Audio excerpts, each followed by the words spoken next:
Le samedi dernier, j'ai parlé de ça un tout petit peu. Mais il y a quelques jours, j'ai reçu un message de mon père spirituel. Donc, pendant qu'il préparait le programme, soudain, il a organisé une réunion urgente avec ses plus proches collaborateurs. Il était en larmes.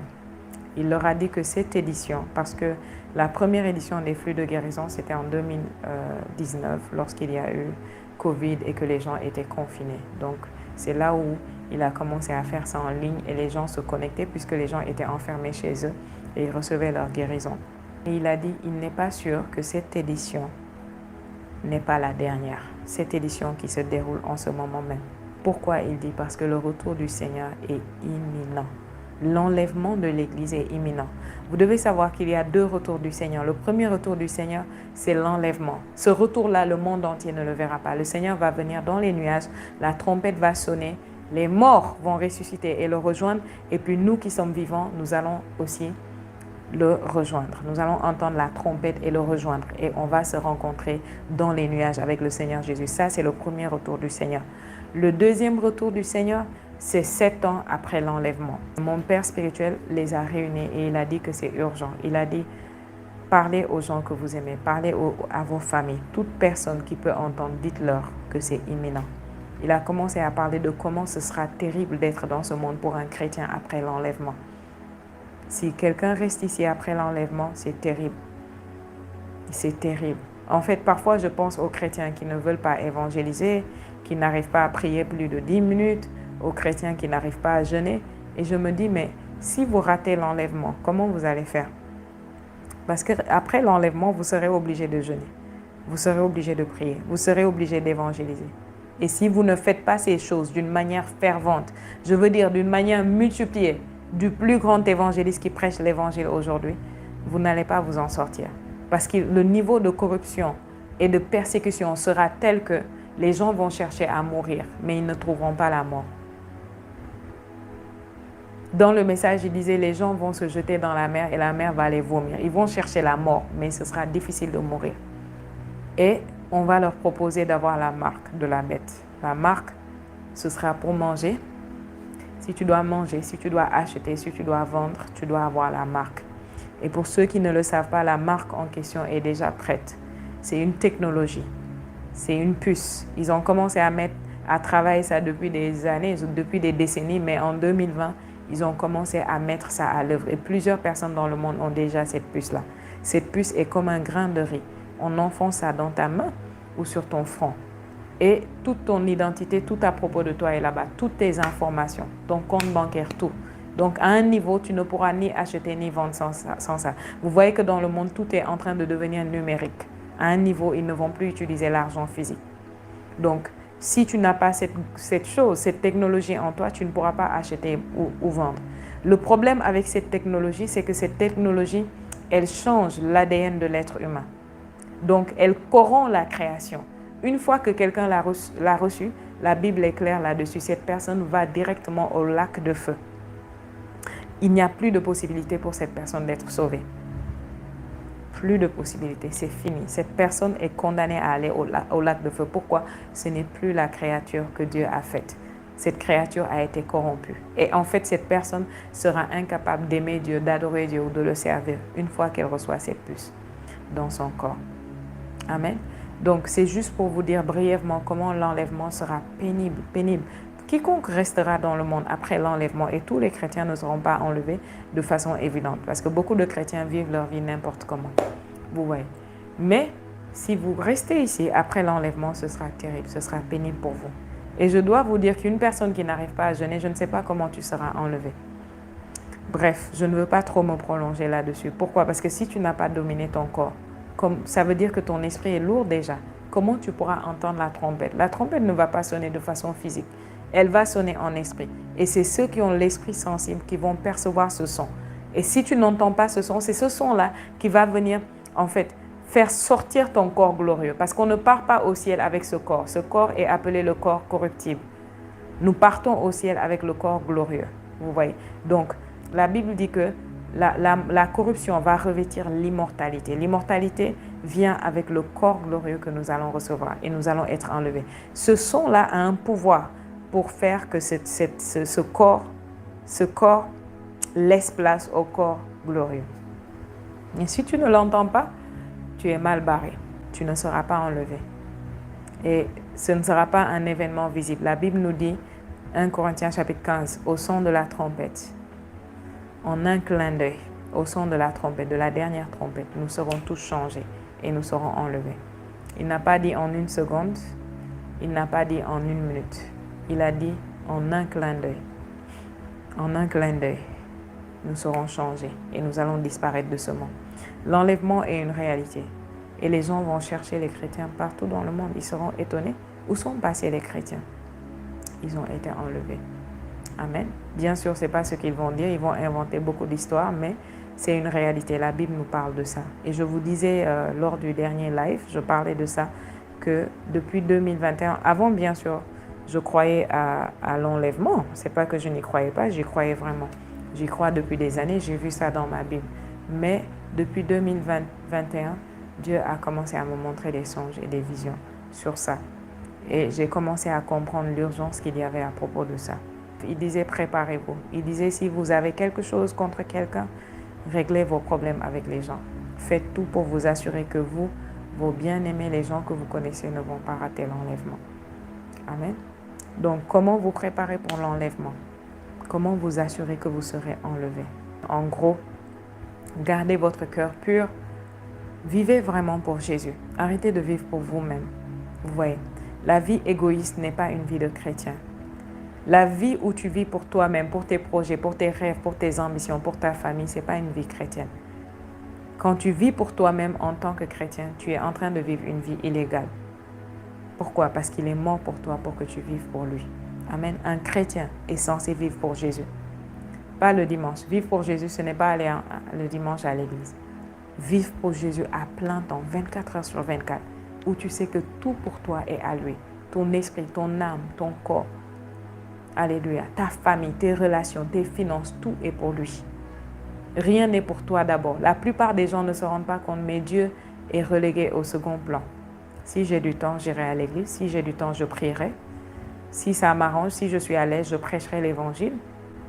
Si j'ai un surplus, je donnerai à Dieu. Si je me sens bien, je jeûnerai. Tout pour eux, c'est les restes en fait qu'ils donnent à Dieu, mais ils ne s'en rendent pas compte. Et pourtant, ils veulent tout de Dieu. Comment tu donnes à Dieu des restes et tu veux qu'il te donne tout de lui? Commence à vivre pour Jésus, pour ne pas rater l'enlèvement. Mon père spirituel, pour moi, c'est le plus grand homme de Dieu que j'ai connu. Il y a des milliards de gens qui sont venus à Christ à travers lui, des milliards de gens qui sont bâtis et sont devenus matures à travers lui. Il a donné le sens à la vie de milliards de gens, sans compter le fait que son intercession commence à sauver les nations, les gens, sans compter le fait qu'il est tellement amour, il est tellement humble. Je regarde un homme comme ça et il se dit qu'il se prépare. Lui-même, il ne veut pas rater l'enlèvement. Je me dis, Seigneur, si lui-même, il s'examine pour s'assurer de ne pas rater l'enlèvement, que devons-nous faire, nous? Moi, personnellement, je ne considère pas que j'ai encore fait quelque chose pour l'évangile ou pour le Seigneur. Je n'ai même pas encore commencé. Et quand j'ai entendu ça, j'ai dit, Seigneur, je ne veux pas te dire de prolonger le temps qui nous reste ou ton retour, mais j'ai dit, Seigneur, peu importe le temps qui reste, donne-moi la grâce de faire ce pourquoi je suis né, de tout accomplir, d'accomplir ma destinée. Donne-moi la grâce d'apparaître devant toi en étant chargé de victoire, de gerbe pour toi. Ne pas apparaître les mains vides devant le Seigneur. Gagner le maximum d'âmes, impacter le maximum de vies, transformer les vies, devenir mature, devenir comme Christ dans mon monde. Je ne veux pas apparaître devant le Seigneur les mains vides. Je veux être enlevé au premier enlèvement. On appelle ça le premier vol, mais ce n'est pas juste ce que je veux. Je veux être enlevé, mais je veux apparaître devant le Seigneur en étant chargé, en ayant beaucoup de choses à lui présenter, beaucoup de trophées. Et dire, Seigneur, voici tout ce que j'ai fait pour toi. Comme le serviteur à qui son maître a donné 5 talents et il a multiplié ça. Et quand il est venu, il lui a dit, bon et fidèle serviteur, entre dans la joie de ton maître. Beaucoup de chrétiens vivent pour leur travail. Beaucoup de chrétiens vivent pour leur famille, pour leurs femmes, époux, enfants. Beaucoup de chrétiens vivent pour eux-mêmes.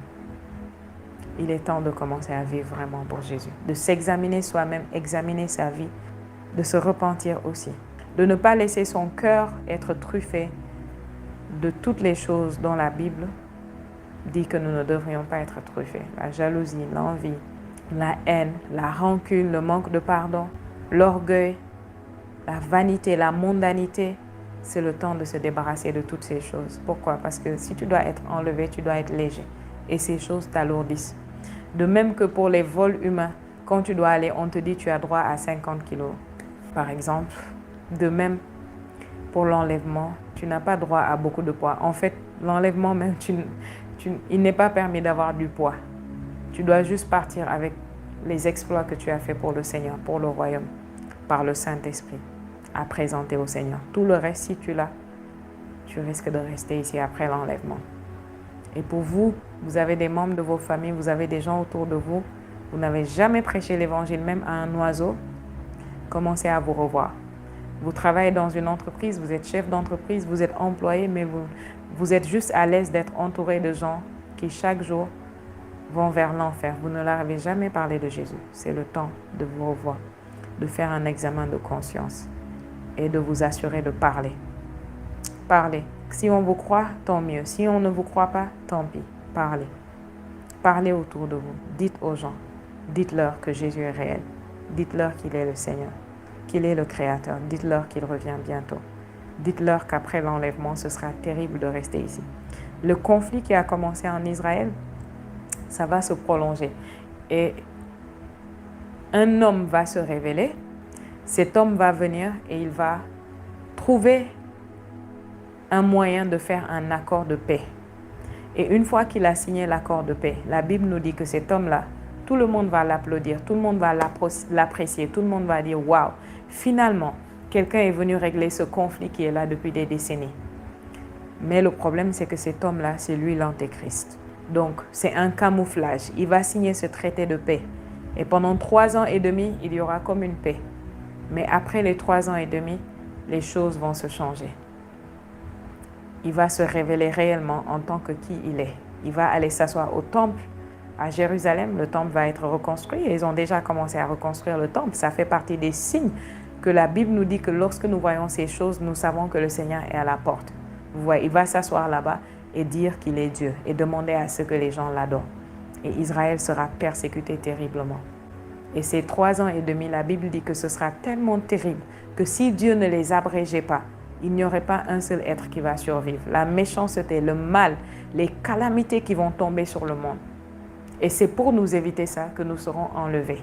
Et nous allons rester au ciel pendant 7 ans avec le Seigneur avant de revenir. Donc le deuxième retour du Seigneur, il ne revient pas seul, il revient avec nous, les saints. Il revient avec l'Église. Alléluia. Donc les 3 ans et demi seront interrompus par le retour du Seigneur. C'est là où il revient sur les nuages et le monde entier va le voir. De la même manière qu'on voit le soleil lorsqu'il est au ciel, c'est comme ça que tout le monde va le voir. Descendre et venir. Quand il descend, il va trouver ce qu'on appelle la bataille d'Armageddon. C'est la 3e guerre mondiale. Donc si vous êtes attentif et vous observez les choses, tout cela est en train de se passer en ce moment. Tout cela, la plateforme est en train d'être mise en place. 2019, Covid-19, tout ça, ce n'était pas ce que vous pensiez. Ce n'était pas ce que la plupart des gens pensaient. C'était la préparation de la plateforme pour accélérer les choses, pour préparer la venue de l'Antéchrist. Mon père spirituel, il a dit, je ne vous dis pas que c'est une question d'année.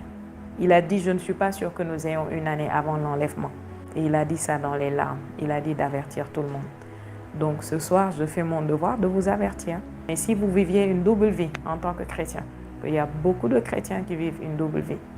C'est-à-dire, devant les gens, ils vivent une vie où tu as l'impression qu'ils sont chrétiens. Derrière, ils font des choses qu'on sait que ce n'est pas normal. Vous savez, même si on ne vous a jamais dit que telle chose, un chrétien ne devrait pas le faire, vous savez. Vous avez le Saint-Esprit, vous avez une conscience. À moins que vous ayez tellement étouffé la voix de votre conscience que c'est devenu ce que la Bible appelle une conscience marquée au fer rouge. Ça veut dire une conscience insensible. Si ce n'est pas le cas, vous savez quand vous faites ce qui ne plaît pas à Dieu. Vous savez quand vous vivez une vie qui ne glorifie pas Dieu. Donc c'est le temps de vivre non seulement une vie de consécration, mais de vivre pour Jésus. De savoir que réellement ma vie appartient à Jésus. Hier, j'étais à l'église et je disais aux frères et sœurs, je leur disais, parce qu'on parlait du fait de donner, de semer dans l'œuvre de Dieu et tout ça. Je leur disais, si quand Dieu a besoin de votre argent et Dieu vous demande de donner, de semer, de permettre que son œuvre puisse aller loin et toucher le maximum de personnes. Et que vous ne donnez pas à Dieu parce que vous gardez ça à la banque, vous vous dites vous épargnez ça pour vous-même, peut-être pour vos enfants, pour des choses. Je dis si l'enlèvement arrive aujourd'hui et que supposons vous êtes enlevé, d'accord? Je dis vous êtes enlevé, vous vous retrouvez devant le Seigneur. Est-ce que vous ne pensez pas que c'est la première chose que vous allez regretter? L'argent que vous avez laissé en banque, qui aurait pu gagner des âmes, qui aurait pu impacter des vies, qui aurait pu transformer, vous voyez, être la réponse, la solution, qui aurait pu permettre qu'une âme de plus, 20, 50, 100 âmes, 1000 âmes de plus, que sais-je, soit gagnée à Christ, que tu as gardé là-bas et qu'aujourd'hui ne va servir à rien. Parce qu'après l'enlèvement, toutes ces choses seront confisquées. Ce sera comme le régime socialiste. Personne ne va rien détenir. Vous ne serez pas propriétaire d'une chose. Et ça a déjà commencé. Si vous écoutez le discours du prince Charles, le roi Charles, on va dire, il est roi maintenant en Angleterre, depuis, il parle du fait que vous ne serez propriétaire. Ils ont un plan, un agenda qui sont en train de dérouler devant vous, sous nos yeux. Il dit les gens ne seront propriétaires de rien, mais ils seront quand même contents. C'est pour préparer la plateforme.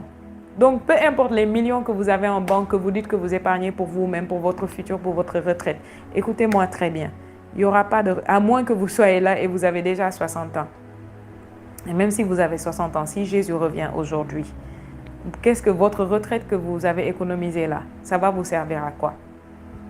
Ça va vous servir à quoi? Je ne suis pas contre l'épargne, je ne dis pas que c'est une mauvaise chose. La Bible même parle de ça en disant que c'est une bonne chose. Mais quand vous épargnez, pourquoi vous épargnez? Pourquoi? Moi, quand j'épargne, c'est pour penser à faire plus pour l'œuvre de Dieu, pour le royaume de Dieu, donner davantage, pour habiliter l'évangile à aller plus loin, à prendre des ailes. C'est comme ça que je pense. Quand je pense à investir, à me faire de l'argent, à me multiplier financièrement, ce n'est pas pour que je m'assieds et je dise que waouh, je suis riche, magnifique. Oh, j'ai beaucoup d'argent.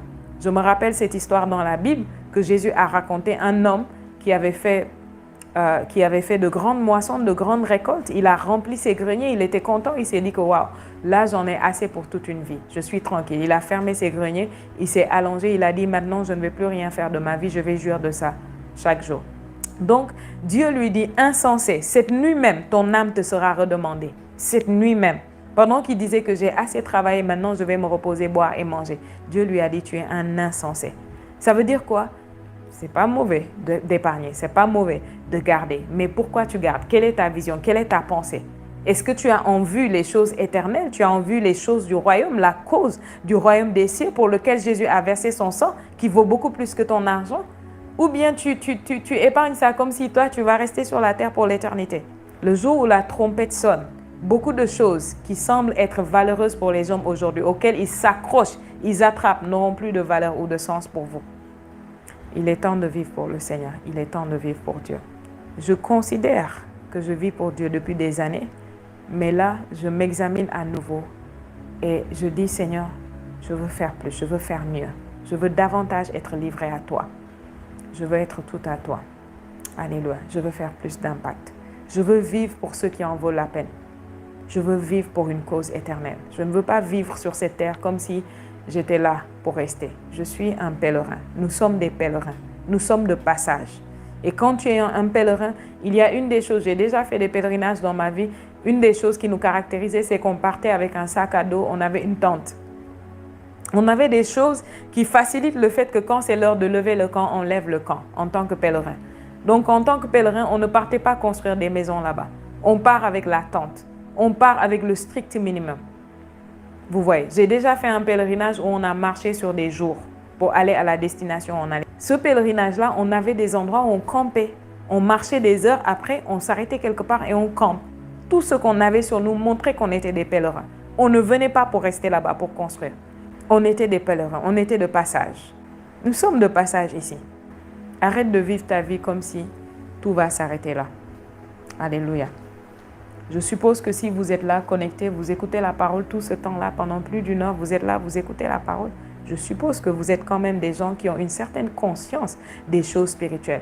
Vous voyez, qui ont un certain désir des choses spirituelles. Un certain niveau, mais nous pouvons tous augmenter le niveau. Nous pouvons tous faire plus. Nous pouvons plus nous assurer que nous vivons. Nous examiner nous-mêmes. Nous examiner avec la parole, avec le Saint-Esprit. et dire, Seigneur, est-ce que je vis réellement pour toi? Est-ce que je vis?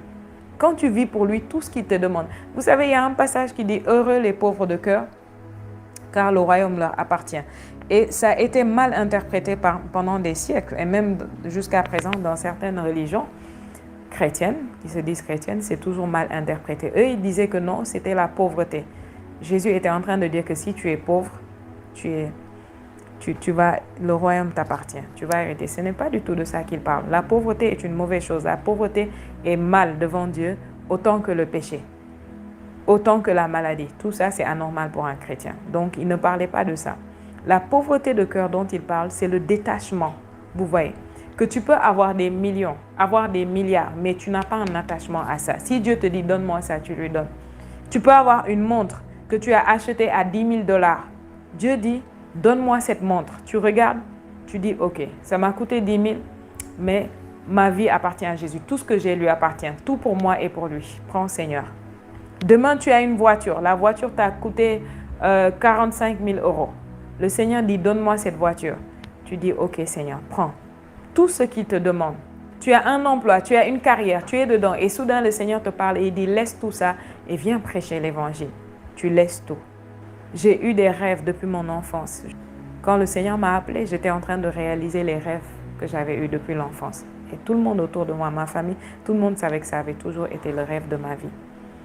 Et quand il m'a appelé, j'ai tout abandonné. J'ai tourné le dos à tout ça et je l'ai suivi. Amen. Nous voyons cet homme qui est venu à Jésus. Et la Bible dit que c'était un marchand. Il avait de grands biens, un jeune homme. Et Jésus l'aimait bien quand il l'a rencontré. Il a dit, il voulait le royaume. Que dois-je faire pour hériter du royaume? Le Seigneur lui a parlé d'abord des commandements et il a dit, tout ça, je le fais depuis mon enfance. Il a dit, très bien, maintenant, il te reste une chose précieuse. Et le Seigneur lui dit, va, vends tout ce que tu as, donne l'argent aux pauvres et reviens me suivre. Est-ce que vous vous rendez compte que c'est la seule personne à qui Jésus a demandé ça? La seule personne, il n'y a pas une autre personne à qui le Seigneur a dit, vends tout ce que tu as. Pourquoi le Seigneur a dit ça? Parce que le Seigneur savait que lui, ce qui restait, c'est que son cœur n'était pas au Seigneur. Son cœur était attaché aux biens. Ce n'était pas ces biens que le Seigneur voulait. Le Seigneur voulait son cœur. Gloire à Dieu.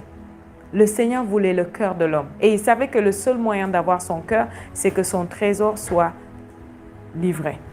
Donc, tout ce que tu as comme attachement, tout ce qui a plus de valeur pour toi que Dieu, tout ce qui compte, tout ce qui fait que, à cause de cette chose, je peux ne pas aller à l'église. À cause de cette chose, je peux ne pas, de cette chose ou de cette personne, je peux ne pas aller prêcher quand Dieu me demande de prêcher. Je peux ne pas me lever et prier.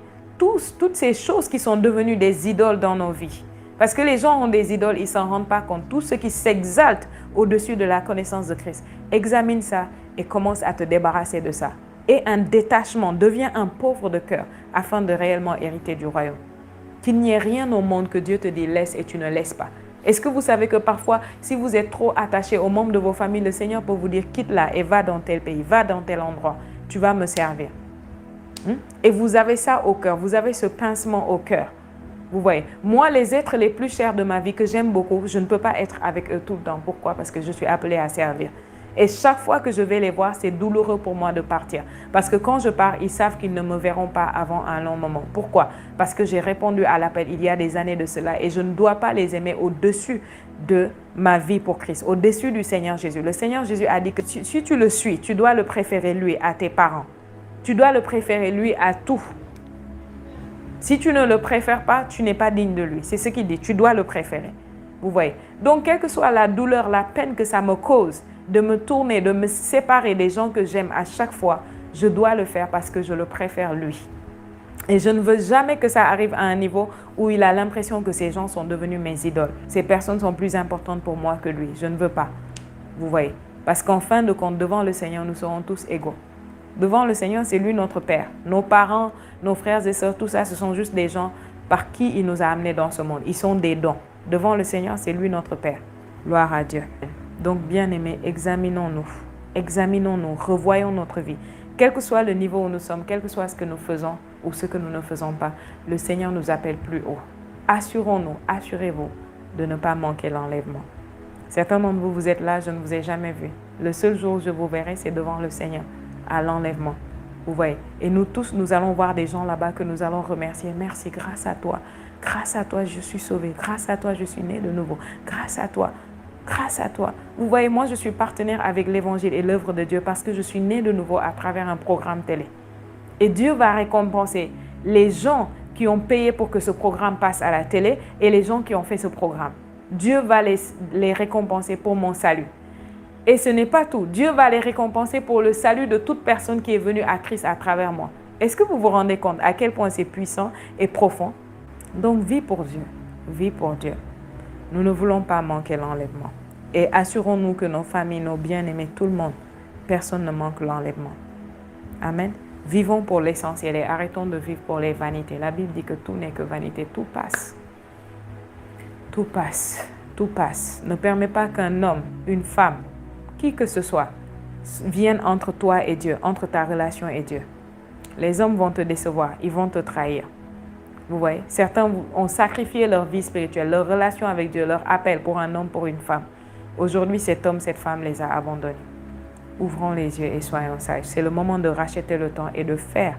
Je parlais de ça avec mon mentor et on était en train de dire, le plus important, c'est de vivre chaque jour comme si c'était le dernier. Chaque jour, de faire que ça compte. Ce soir, il y avait tellement de choses qui se sont passées à un point où, à un moment, je me suis dit, est-ce que je ne vais pas reporter le live? Et quand j'ai voulu le reporter, une pensée m'a dit, et si l'enlèvement arrivait aujourd'hui? Une autre pensée m'a dit, et si quelqu'un avait besoin d'entendre ce message pour se réajuster?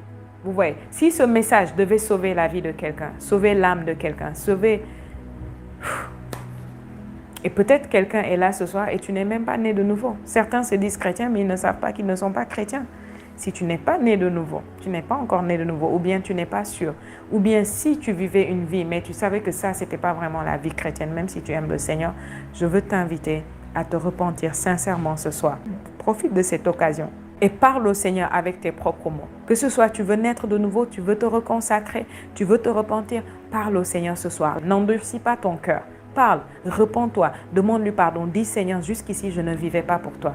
Jusqu'ici j'étais idolâtre et je ne le savais pas. Mon travail était mon idole, l'argent était mon idole, ma famille était mon idole, mon époux, mes enfants, ils étaient mes idoles, ils étaient plus importants que tout. Je te demande pardon Seigneur et je veux me reconsacrer, je veux te donner ma vie. Amen. L'alcool était mon idole, les femmes, les hommes, les relations, le mariage était mon idole. Parfois la chose que tu veux peut devenir ton idole. Tu peux même vouloir la guérison au point où ta maladie devient ton idole. Ta maladie est au-dessus de tout. Tu appelles ça ma maladie, ma maladie, ma maladie. C'est ce qui t'empêche de jeûner, c'est ce qui t'empêche de prier, c'est ce qui t'empêche de servir Dieu, c'est ce qui t'empêche tout. C'est ton excuse pour ne pas vivre la vie que Dieu t'a appelée. C'est devenu une idole. Demande pardon au Seigneur ce soir. Si tu n'es pas encore né de nouveau, la Bible dit que si tu crois dans ton cœur au Seigneur, et si, oh machakaraba sekete, sekeleboko sutarabaye, rintos kelebahasteria. Rendos kele mahate, shandoro, shandoro, shandoro, redede, skila mahata, lakunj ke pale kondegea. Le Seigneur interpelle beaucoup de gens ce soir. Il interpelle beaucoup de gens et il dit, entends ma voix, entends, ne la rejette pas. Ce soir, entends, écoute et entends ma voix. Écoute et entends ma voix. Écoute et entends ma voix. C'est comme si pour certaines personnes, c'est une dernière opportunité, c'est un dernier rappel. Dieu est en train de te dire, il y a urgence, entends ma voix ce soir. Alléluia. Donc la Bible dit, si tu crois dans ton cœur et si tu confesses qu'il est Seigneur, alors tu seras sauvé. Tu confesses que Dieu l'a ressuscité d'entre les morts, tu seras sauvé. Ce soir, là où tu es avec tes propres mots, tu peux juste dire, Seigneur, je crois de tout mon cœur que tu es mort, tu es ressuscité pour ma justice. Je t'appelle dans ma vie, sois mon Seigneur et mon Sauveur à partir de cet instant. Prends le contrôle de ma vie. Donne-moi de vivre pour toi pleinement, de vivre pour toi, de t'être consacré, de te préférer à tout et à tout le monde, de te préférer. Alléluia, alléluia. Et si nous avons des gens à qui demander pardon, des relations à réparer, à arranger, faisons-le.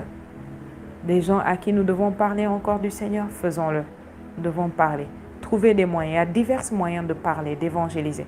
Commencez par prier pour ces gens et demandez au Saint-Esprit de vous montrer la stratégie. On n'utilise pas la même stratégie pour tout le monde. Pour certains, vous allez parler. Pour certains, vous allez donner des tracts.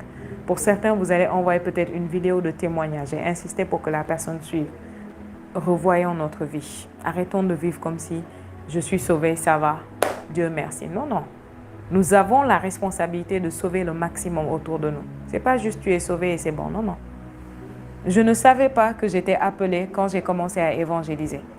J'avais juste le fardeau que les gens expérimentent ce que j'ai expérimenté en connaissant Christ. J'avais juste ce fardeau et ce fardeau pesait grave dans mon cœur. Ça pesait. Je devais le faire. Je tremblais parfois quand je me retrouvais dans certains endroits parce que l'esprit voulait parler, mais la chair, vous voyez, la timidité, les choses comme ça me retenaient. Je tremblais. Mais j'ai vaincu ça. Par la puissance du Saint-Esprit, j'ai vaincu ça. La semaine dernière seulement, on était dehors en train de crier l'évangile. On a pris le baffle, le micro, on marchait, on criait l'évangile. Amen. Donc, il n'y a rien que nous ne puissions faire. Certains, leur idole, c'est la pensée des autres. Qu'est-ce qu'ils vont penser de moi? Il y a des années de cela, je faisais cette prière et j'ai fait ça pendant des années. De temps en temps maintenant, je m'en rappelle et je la fais, où je disais, Seigneur, délivre-moi du désir de plaire aux hommes et délivre-moi de la crainte de leur déplaire. Tout ce que je veux, c'est te plaire, toi. Tout ce que je crains, c'est te déplaire. Et je priais cette prière. Amen. Nous devons être délivrés. Certaines personnes, c'est ça leur idole. Qu'en dira-t-on? Que pensera-t-on de moi si je commence à faire ça? Dieu t'appelle à prêcher l'évangile, mais qu'est-ce qu'on pensera de moi? Je suis trop timide. Nous, on est là, on prêche l'évangile, on n'est pas mort. On n'est pas mort.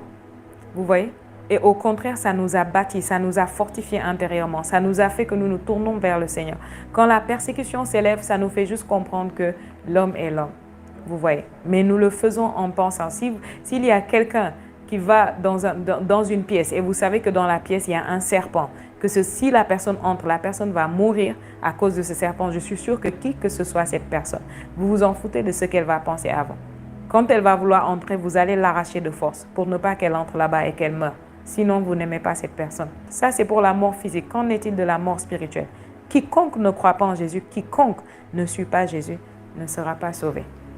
Et tout chrétien qui ne vit pas pour Jésus ne sera pas enlevé. Et les chrétiens qui ne seront pas enlevés à l'enlèvement, c'est eux qui vont devenir les évangélistes, les pasteurs, tout ça. Ils vont être très fervents, vous voyez, et cette ferveur-là ne leur garantit pas qu'ils vont tenir, parce que c'est 3 ans et demi de douleur. Qu'est-ce que je dis 3 ans et demi? 7 ans. C'est 7 ans où ils seront sous le règne de l'Antéchrist. Si vous n'arrivez pas à supporter la persécution aujourd'hui, vous n'arrivez pas à supporter le fait que les gens vous voient d'un certain œil juste parce que vous avez parlé de Jésus, comment vous allez supporter ça après l'enlèvement? Comment? Réveillons-nous. Il est temps de se réveiller. Alléluia. Il est temps de se réveiller. Il est temps de se réveiller. Réveillons-nous. Ce monde passe et il passe maintenant. Le retour du Maître est imminent. Amen. Peut-être vous avez fait cette prière. Vous êtes né de nouveau, vous vous êtes reconsacré, vous vous êtes repenti. J'aimerais prier ce soir par rapport à tout ce que nous avons partagé, le message, la parole de Dieu. Père, merci pour ton peuple qui a entendu ce soir. Merci pour tous ceux qui écoutent ce message en direct et même en différé. Saint-Esprit, tu fais l'œuvre de la conviction. Convainc chaque personne. Convainc-nous là où nous en avons besoin. Montre-nous ce qu'il faut arranger dans nos vies. Montre-nous ce qu'il faut changer. Montre-nous, Seigneur, ce qu'il faut réajuster pour mener une vie qui plaise au Père, pour mener une vie qui fasse que continuellement, 24 heures par jour, nous sommes prêts à l'enlèvement. Révèle-nous. Inonde les yeux de notre cœur, de notre intelligence, de notre compréhension de lumière. Parle à chacun, Seigneur, ce soir. Merci, Père. Merci, Seigneur Jésus. Gloire à toi. Gloire à toi. Gloire à toi. Amen.